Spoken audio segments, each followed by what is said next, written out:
Oh, how fast things can change. The Houston Texans over the last 3 seasons have been terrible, from going 4-12, 4-13, 3-13-1 last season. And it seems like they were going to be in a bad situation when they lost the first overall pick because they won a game last season and the Chicago Bears ended up with that pick. It's funny how faith works out. Everybody was dogging on the Houston Texans saying, what are they doing? They're not even giving head coaches past 1 year. They fired David Culley after 1 year. They fired Lovie Smith after 1 year, even though Lovie Smith just wanted to run Tampa 2 the entire time. Everyone was talking bad about Nick Caserio and how the Houston Texans being ran.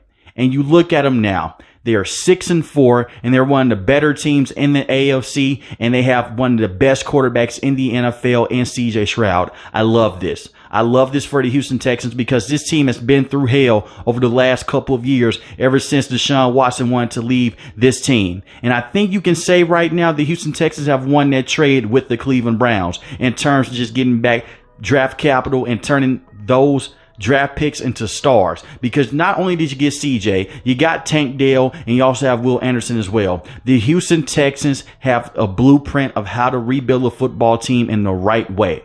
And they have a phenomenal head coach in DeMeco Ryans right now, who was a former defensive coordinator for the San Francisco 49ers. I love all of this. And Bobby Slowick one day will be an NFL head coach with the job that he's doing right now with CJ as the offensive coordinator. It's beautiful everywhere. I have seen guys like Nico Collins be in the NFL for years. He's never looked like this before. I've seen Noah Brown be with the Dallas Cowboys, never get the true opportunity. He comes over with the Houston Texans. He looks like a legitimate star with this team. Tank Dell is just a rookie, and CJ Stroud has elevated all the talent around him. And my thing is this with the Houston Texans. The reason why I bring up those records in the past and the situation that they were in, people sit up here and make it seem like it's crazy to put CJ in the MVP discussion.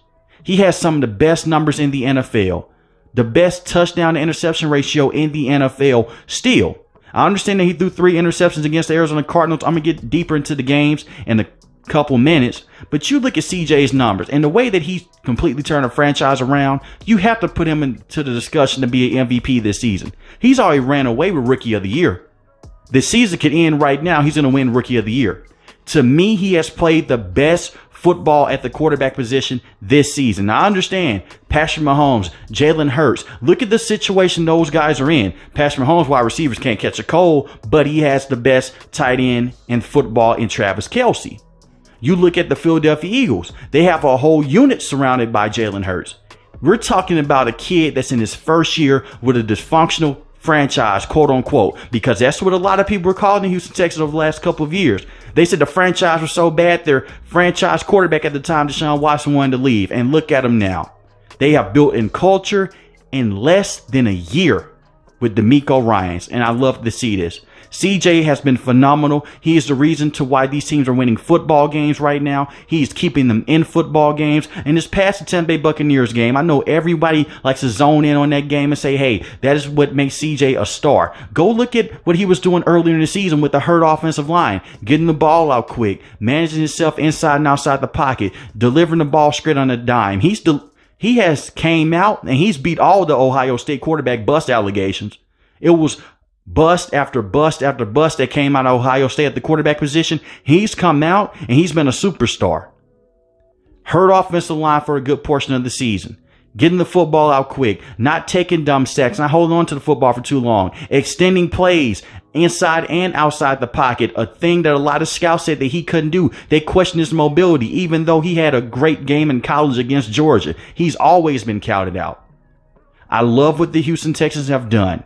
And you look at this team, they're dealing with injuries all the time. Early in the season, offensive line has been injured. Your leading running back, Dameon Pierce, has been in and out of the lineup. Devin Singletary, who was a very decent running back with the Buffalo Bills, has found a home with the Houston Texans. He's averaging 4 yards a carry, 471 rushing yards in the season, and 2 touchdowns. Tank Dell, a rookie, has been phenomenal, has missed some games this season due to having a concussion. He's been one of those go-to targets for CJ. 659 receiving yards, 6 touchdowns, 15.7 yards a catch, almost 16 yards a catch. Nico Collins has already had his career high in yards, and the season is even close to being over. 696 receiving yards, 4 receiving touchdowns. And Noah Brown has been very good as well. 439 receiving yards and a touchdown. And Dalton Schultz, the tight end you got from Dallas Cowboys, he has been a very good for sure-handed tight end with this team. But it all starts at that quarterback position with CJ, with elevating the talent around him, because I haven't seen any of these players that have been veterans on other teams perform like this before. And I have never seen Nico Collins perform like this as well. And Nico Collins has been a very good wide receiver for this team, but he had to deal with Davis Mills. And I'm going to come out and say this right now. Davis Mills isn't as bad as some people think that he is. He's one of the better backup quarterbacks in the NFL. That's what I do believe. And you look at this defense. I want to give D'Amico Ryans a lot of credit here. This is a defense over the last couple of years, couldn't stop a nosebleed, couldn't get things done. You have Will Anderson, who is a rookie, may not have the high sack production, but he's going to go out there, generate pressure, and stop the run and open up things for other guys on the defensive line like Sheldon Rankins and Jonathan Grenard.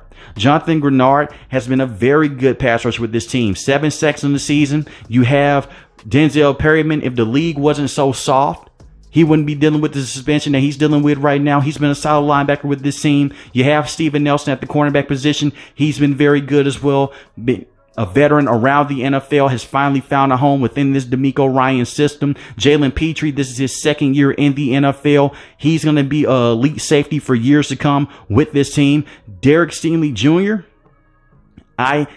I'm concerned about him because he has dealt with some injuries, but this is just his second season. He's been solid so far, but I need to see more out of him moving forward, especially for a guy that was taken above Sauce Gardner. But I do like his game and I like his skill set. I just need to see more. Those are just some of the young players that the Houston Texans have. I'm rooting for the Houston Texans a lot. I'm going to be completely honest here.